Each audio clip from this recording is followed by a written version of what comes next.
For centuries, we've all heard fascinating tales about the Great Genghis Khan, but one in particular intrigues us to this very day: the lore surrounding his burial site.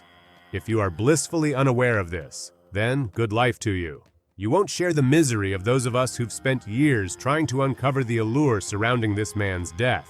But for those of us who still often wonder where this hulk of a man was buried, this video is for you.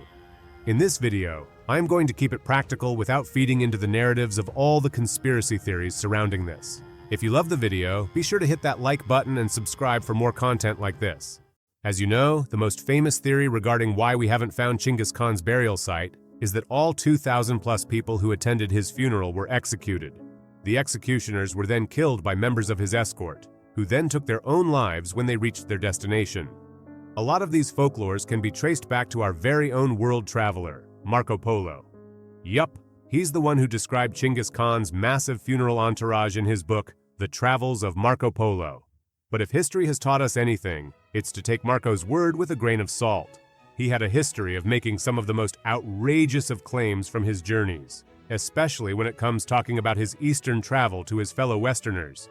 As modern-day history advanced, we've learned that Marco embellished a lot of stuff, to be honest. We can further discuss Marco's exploits, but that's a video for another day.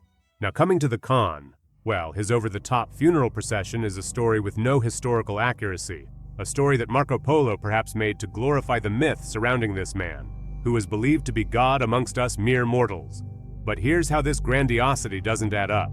You see, in traditional Mongolian nomadic culture, the burial process is extremely simple, where excessive funerary displays were uncommon. The norm, even for war chiefs, was to be buried in an unmarked grave back in your homeland with no valuables. So for all we know, Genghis was buried somewhere around the Burkhan Khaldun mountain, his birthplace, in the most humbling of ways. Not in a secret tomb with an interdimensional portal, or with vast treasures of the Mongol Empire. Remember, lads, sometimes life is simple, so don't overcomplicate it. Until next time.